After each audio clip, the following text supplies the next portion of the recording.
Time to pick a lockdown buddy.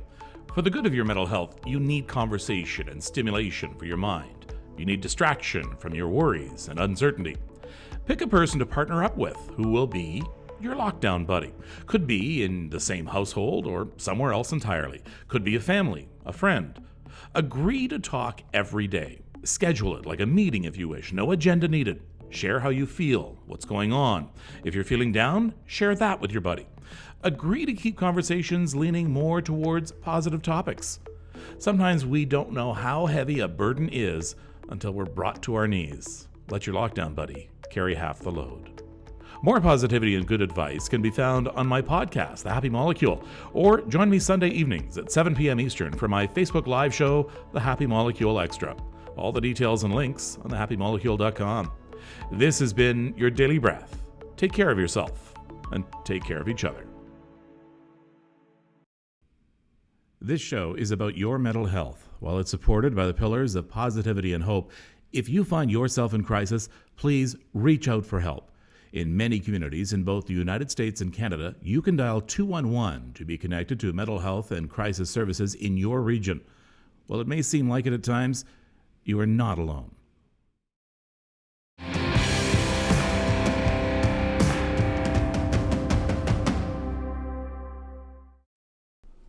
Well, good evening. I am thrilled you could all join me, especially I was watching on the comments. Cameron, thank you for putting off binge watching, or at least taking a pause in binge watching Chicago Med to join us. We're glad you can. And welcome, first of all, to all the new people who are joining us here this evening as well. If you are new to our community, to our family, or just checking us out, love it if you just put that down in the comment box about saying, yes, I am new here. So I'd love to see if anybody is new here. And of course, want to say hello to all of our regulars as well. Growing family.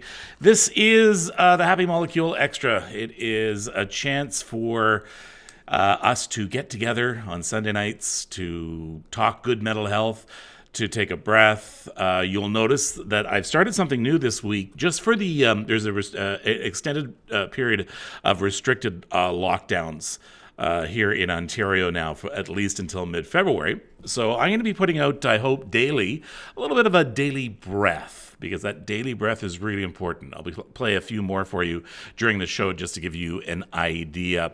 Yes, I'm new here. Hi, Eunice. Welcome. I'm new. Karen, welcome. Darlene, Jill. I think Malia is also saying she's new, but hello. So thank you for joining us. And we've got, so many new viewers today. I really, really appreciate that. That daily breath is so important, isn't it? It is so important. I don't mean just the series that I was producing, but I mean it is important for us to take a break every once in a while and to think about it, things are going to be okay. Things are going to be okay. We like to keep repeating that. We are going to, I'd like to find out how everybody's doing as well. Now I'd like to see in the comment box, how is everybody doing? How are you honestly doing? We're into January now. It's kind of blah. The weather hasn't been perfect for you folks in Eastern Ontario. Boy, did you get buried with snow. So the weather hasn't been great. Not very conducive to getting outside. In a lot of cases, a lot of people don't feel like going outside. How are you feeling? What is going on?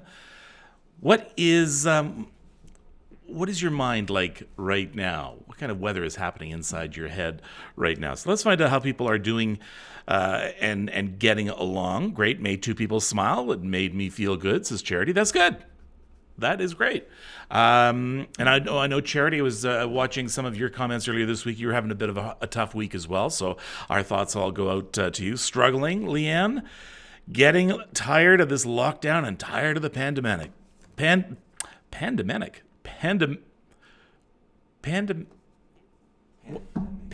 Thank you. I completely forgot how to say the word. Thank goodness Parker is here. Yeah, and so everybody, we are all tired of this. We're all really, really tired of this, but it is happening. It is on right now, and all we can do is just say, okay, bring it on. Bring it on. We are going to get through this. We are going to get through this. Days are getting longer. Now, Barb, I don't know if you mean the sun is staying up longer. Yes, it is. And I think that the sun is now setting past 5 o'clock every day. That's good. Or if you're saying days are getting longer for you, and both cases could be true.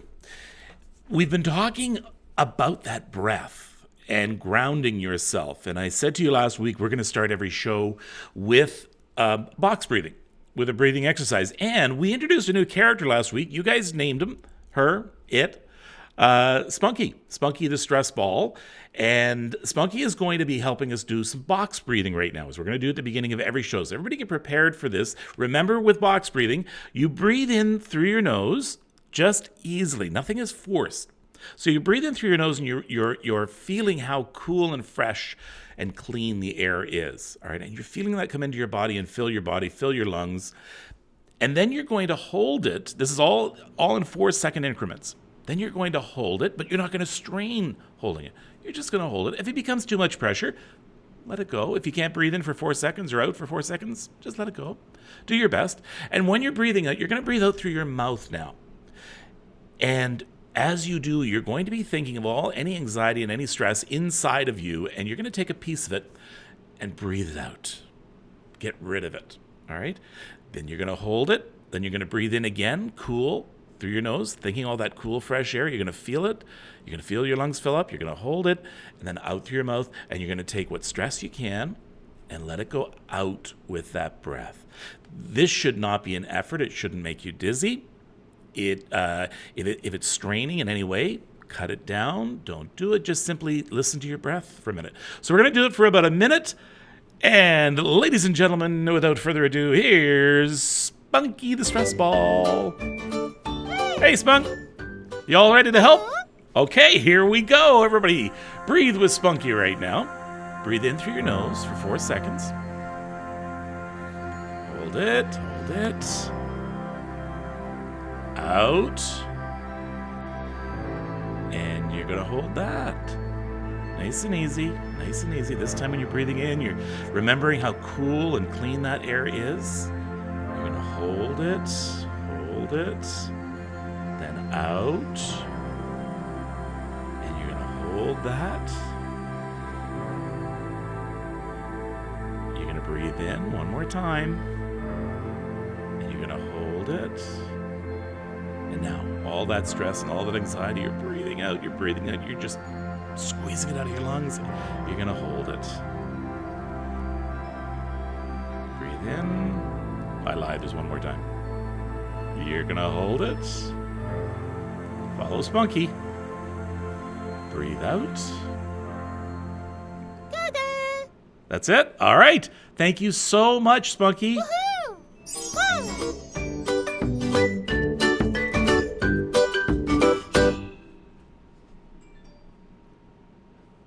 Oh, I think you have to switch back, Parker. I don't think that's switching automatically. I forgot to change that. I have to cut out the end of that. 3 hours I worked on that animation. Spunky the Stress Ball. How did that feel? How did it do? Now, if you did it with us, I'm glad you did. If you didn't, consider next time. You don't have to. But it sort of puts us in that good frame of mind and sets us going into talking about de-stressing. What have we got on some of the comments right now? I did the box breathing all last week. Thank you. Good, Kelly. Good for you. I started laughing at Spunky. Cameron, Spunky is not to be laughed at. Spunky is a serious stress ball, a professional, if you will. Great. If it makes you laugh, if it makes you smile, that's great. I want to know, are you laughing and smiling as much as you should be? As much as you used to? There's a danger when we get into these kind of situations where we have anxiety and we have stress that we start forgetting to laugh. We don't search for things that are as funny anymore sometimes. So that is what you need to do. You need to watch the comedies, watch the funny shows, watch the mindless comedies. Laugh along with people. Joke along. If you are going out to, and you're talking to the shopkeeper, just laugh. Just bring up a joke. Exchange pleasantries. Just because we have a mask on doesn't mean we can't smile underneath that mask. Laughter is so, so important. I'm going to be doing a daily breath on that later on this week as well. There is so many different things that go into our good mental health, but it's all stuff we have to work on. We work on it until it becomes natural. We are like kids learning to tie a shoelace for the very first time. We have not been taught how to sense our feelings, how to think about our feelings, how to deal with those feelings. We haven't been. We've been taught how to suppress them. We have been taught how to ignore them. So yes, it's going to be work to learn to box breathe, to do meditation. It's going to be work at first, but it's like that kid tying the shoe. It's frustrating as hell, isn't it? Do you remember learning to tie a shoe as a kid, or maybe you help your kids or your grandkids, and you know how frustrating it is? And sometimes I just want to give up. Buy me some Velcro shoes. But sooner or later, they get it. And then they get a feeling of accomplishment. I did that. So the next time they tie their shoes, it still takes a while, but now they had that confidence that they can do it. Then it takes a shorter time, and now we tie our shoes. We don't even give it a thought, do you? I just want to bring this up with Elizabeth right now while we're talking. My son and I said hi to everyone we passed today. I told him someone might need our hello and smile. It doesn't matter if we get it back. That is the right idea, Elizabeth. You know what? Who knows how many people you actually touched today as far as going, oh, you know what? I needed that someone just to say hello. That's it. Just very quickly to wrap up the shoe thing, to tie up the shoe thing. Now we tie our shoes without even thinking about it, right? It's not even a thought. It's easy. It's reflex. It's nothing. And that is what is going to happen if you can get in touch with your feelings and you can think about your feelings and think about what you can do with them. And you can also think about what to do if a negative feeling enters your mind. You know how to process it, take care of it, and expel it. That's important. So we're all learning to tie the shoe. And boy, do I have before I introduce my guest, let me do one more daily breath for you, shall we? Let's do a daily breath. I think this one, which one does this have to do? I think this has to do with vitamin D. I'm not sure. All right, let's play the daily breath.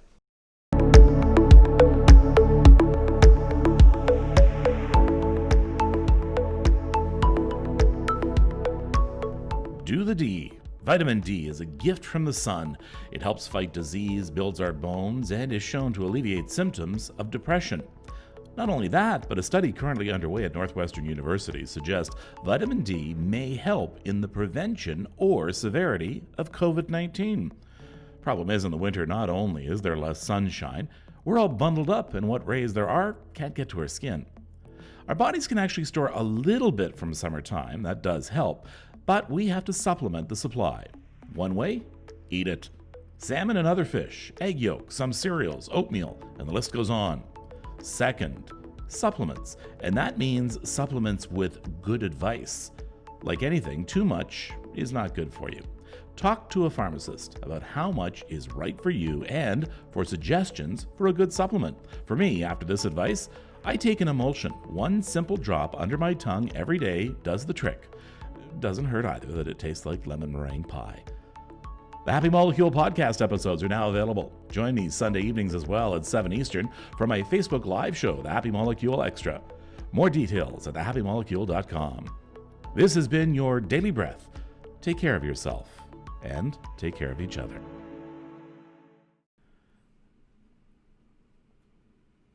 So I'm going to try and do one of those every day. Just give you one little piece of advice every day that can help you in learning to tie the shoes.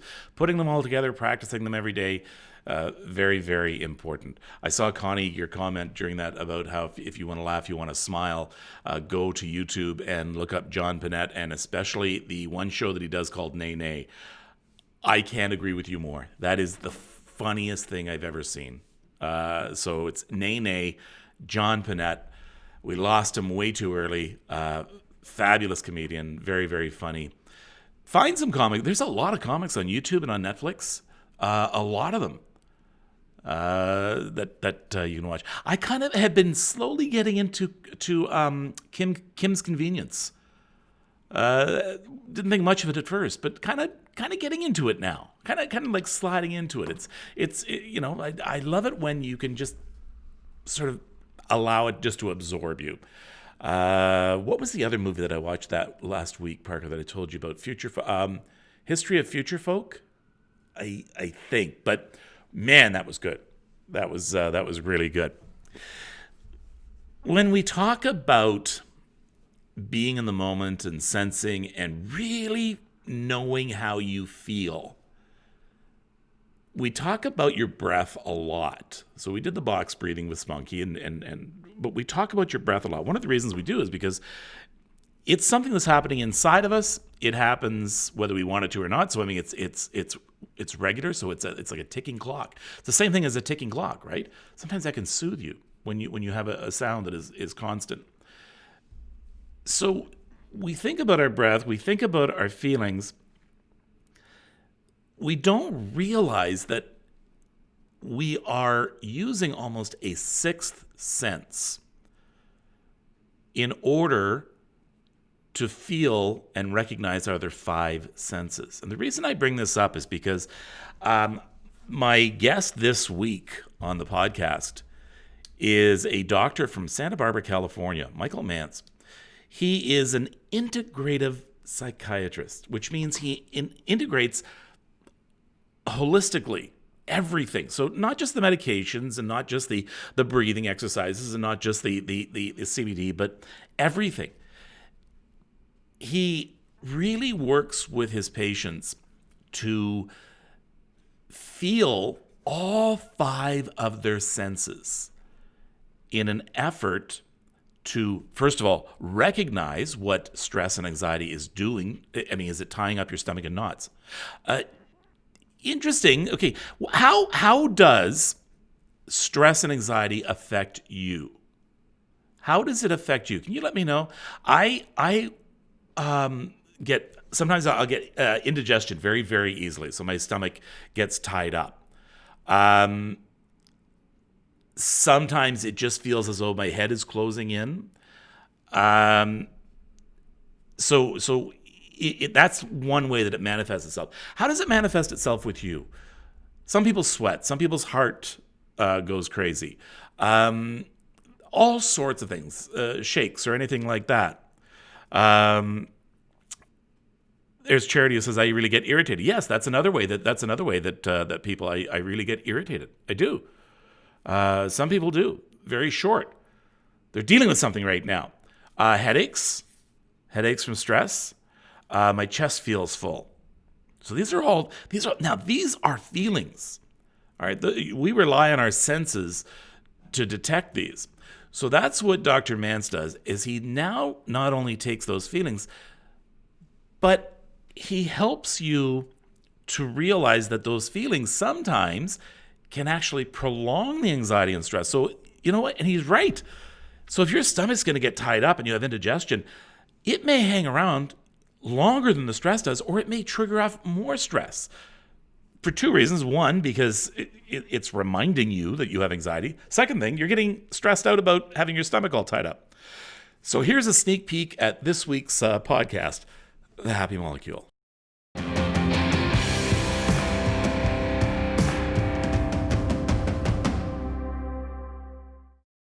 And we've often been indoctrinated in our culture to ignore our body in general.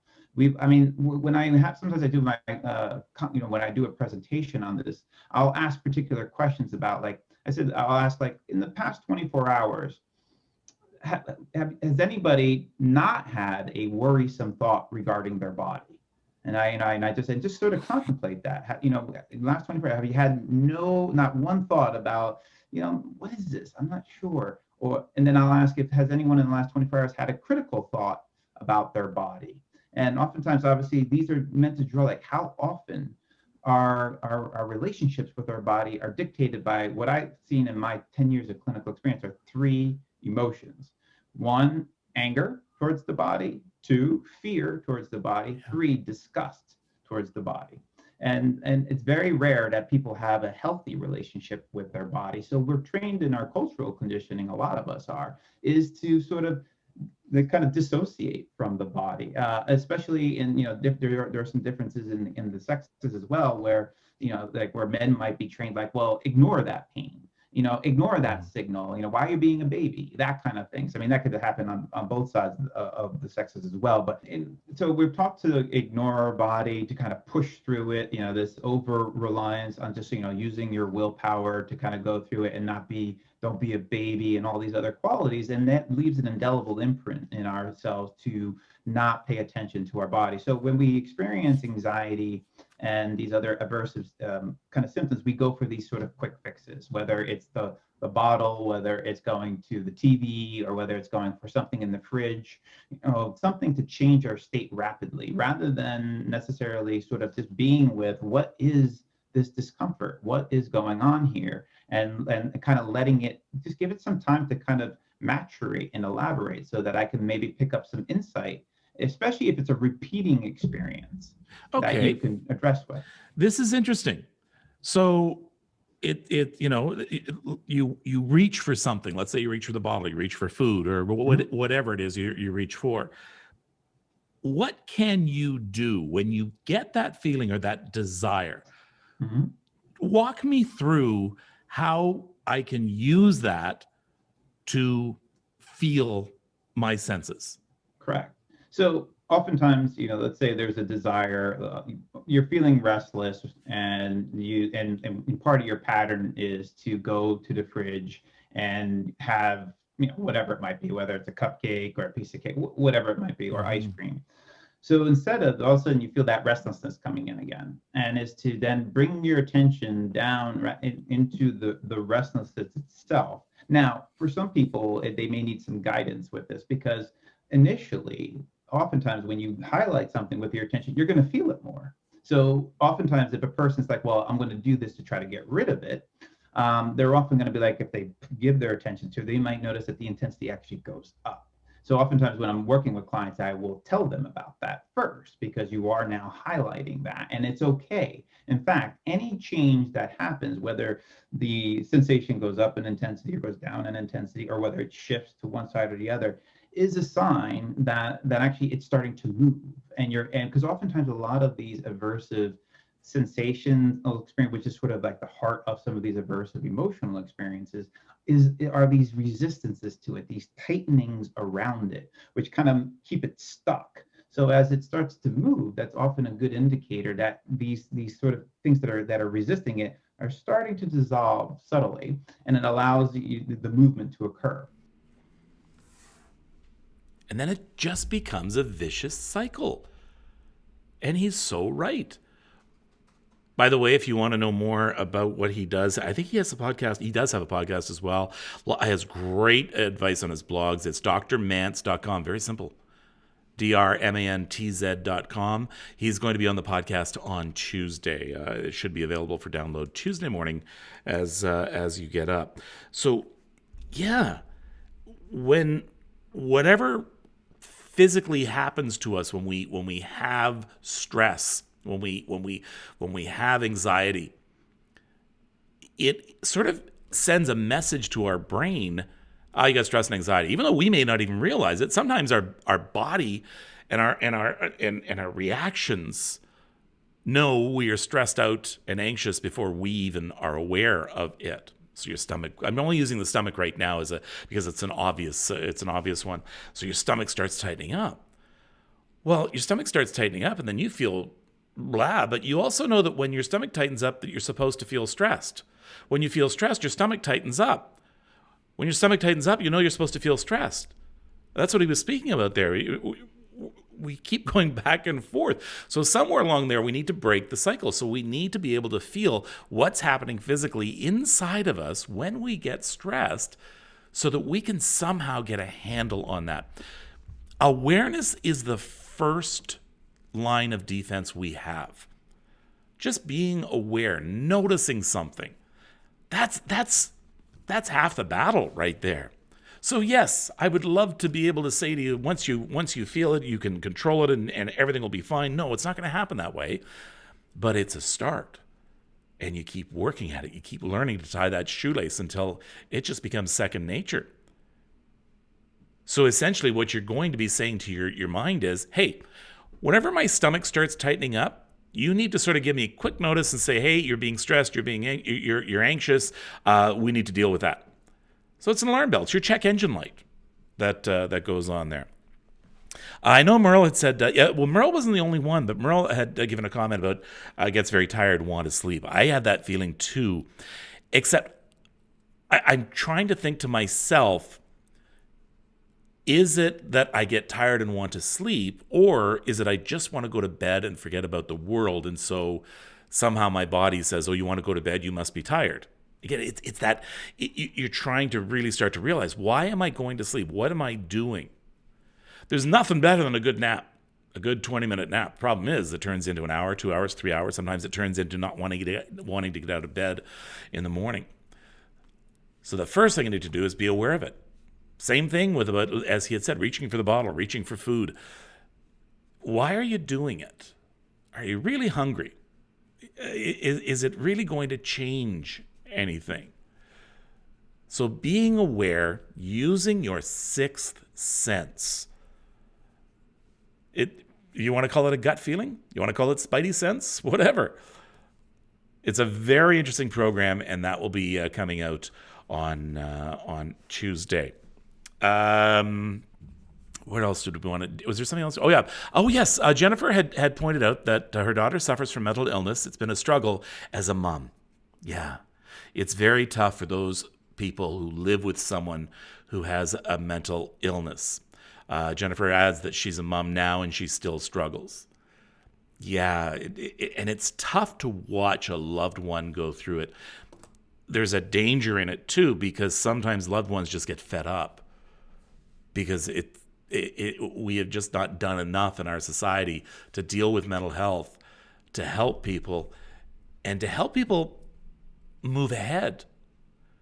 It's one thing to recognize your mental health, but if you're not moving forward, if you're not dealing with it, if you're not handling it, it becomes frustrating to you and to those around you. All I can say is thank God you're there. It sounds like you haven't given up on her. I think that's great. If you have given up on someone, I beg you to give them a second chance. Help them get help. It ain't easy. It ain't easy. And unfortunately, sometimes a mental health problem can literally be contagious, right? A smile is contagious. A mental health problem can be contagious as well. I'm not talking about all the same issues, but you know, good mood spreads to other people. Bad mood spreads to other people. Anxiety and stress spreads to other people. And they may not even realize it. They just know that something is wrong, that something is different. What else? What else do we have? Let me see. Ruth, this is interesting. Everybody, there is no right way, to deal with something. There is no one right way. There are lots of great ways. Lying on the floor is grounding. If you put a pillow underneath your shoulder blades to open your chest, it helps to de-stress. Or put your feet up, on a wall or supported on a wall. So lying on your back, you know what? I don't know if that would work for me. I'm going to give it a try. You don't know. Whatever works for you. I love too, is sort of the pun there. Lying on the floor is grounding. Oh yeah, it certainly is. Lying on the floor is grounding. I like to have my feet. I like to have bare feet. I don't wear socks. I barely wear socks. For me, that's grounding. Is to feel the floor, feel the ground. I like to go outside with bare feet. Okay, I don't walk down Bay Street with my bare feet, but I try and have bare feet whenever I can. I find that grounding. I really do enjoy that. Being one with, and especially in nature. If I can get out into the forest and take my shoes off, I love it. Absolutely. For me, that works. Paula? Okay, put up Paula's, because I don't know if Paula's being tongue-in-cheek here or not. Walking barefoot in the snow grounds me. It will wake me up.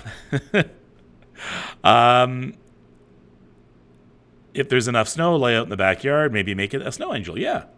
we've got nothing downtown. We still have, we get snow and then it goes. We get snow and then it goes. We get nothing downtown Toronto right now. Let me see. Getting down on the floor is not easy. Getting back up will bring all the stress back, not to mention, okay, exactly. You got to do what you are able to do. Everything's got to be within reason. Hey, I touched a nerve with bare feet. People are liking the bare feet. I've heard many things about bare feet. I've heard many things. First of all, I had Julie Tom, who has been on this program before, has always said, if you can exercise in bare feet, it is so much better for you. You get more out of it. See, there you go, Paula. See, not being cheeky at all. Fitimize, which is Julie Tom's company, taught me that. So bare feet when you're exercising, but bare feet all the time. In the house, if you can. I have spray for my shoes, so I can wear my shoes without socks, and then I give them a spray when I come home. No problem. Never had a problem. But I like it that way. I really do like it that way. Bare feet. Think about it. I wanted to talk about my website as well. I'm hoping that a lot of you have gone to it. And if you haven't, please check it out, thehappymolecule.com, happymolecule.com. And when you're there, I would ask that you please subscribe.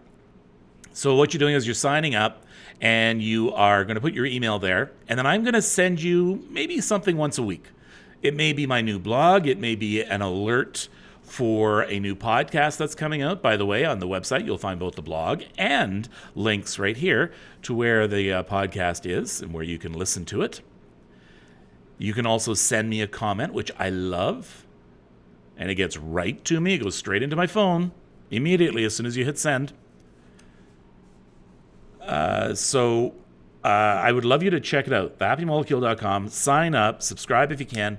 Please go to the podcast site as well and download that, The Happy Molecule.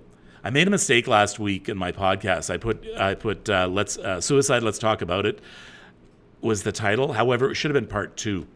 So I noticed a real dip in the people who downloaded it last week, because I think they thought it was the same one, because both are titled Suicide, Let's Talk About It. So if you missed last week's, it was actually part 2 of Suicide, Let's Talk About It. And then, of course, Dr. Mance coming up this week with The Sixth Sense and Mental Health. Matthew, can you say happy birthday to me on the show tonight for next week and make my night? Everybody say happy birthday, happy early birthday to Matthew. Everybody say happy birthday, Matt. Your family, man. All right, last few comments. Do we have one more promo, Parker? Is that do we have? Yes, we do. Okay. We're going to do one more daily breath here. I'll be back to wrap things up.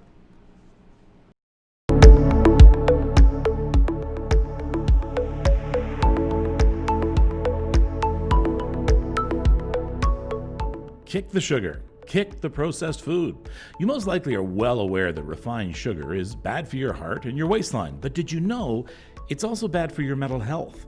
Cambridge University researchers find that people who eat processed foods and refined sugar are more likely to be diagnosed with depression. It's not an easy habit to kick, though. Another study, this one out of Harvard, finds sugar is more addictive than cocaine. You might be equally surprised where sugar is hiding. Check the label. Look for the sugar, of course, but look for anything that ends with OSE, such as sucrose or fructose, and look for any syrups. For instance, just because you're eating apparently healthy whole grain cereal doesn't mean it's not spiked with sugar. Be aware, cut down, try it for a month. You'll be amazed how your body won't crave it as much. You may even sleep better, and your mental health will benefit.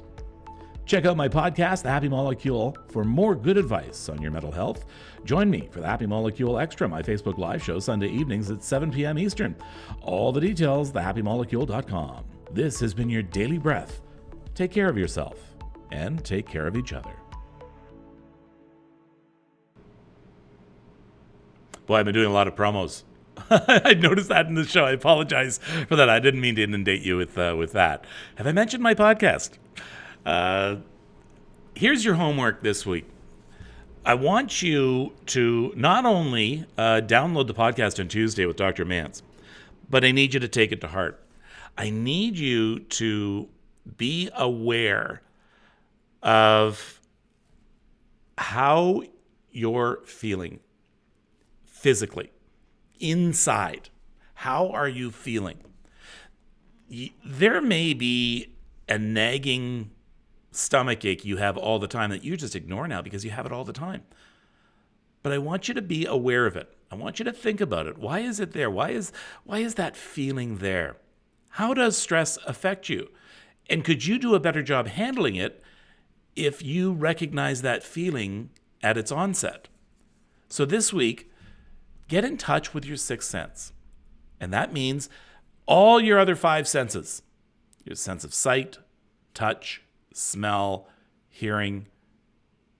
Did I said sight? What was the feeling, right? Smelling. I think I eventually got to all of them. But how are they impacting you in hearing? I think I said hearing. How are they impacting you? And yes, hearing too. I mean, it could be, it could be if it starts to get a ringing in your ears, it could be an indication your blood pressure's up, which might be an indication that you're getting stressed out. Most likely is an indication you're getting stressed out. But you know what? You're going to hear it in your ears. You don't even have to take your blood pressure. You'll know right there and then. So be aware. Listen to what Dr. Mann says. He has some very good methods for you to use and how it can better you and better your mental health. So thank you so much for being here tonight. Take care of yourself and take care of each other.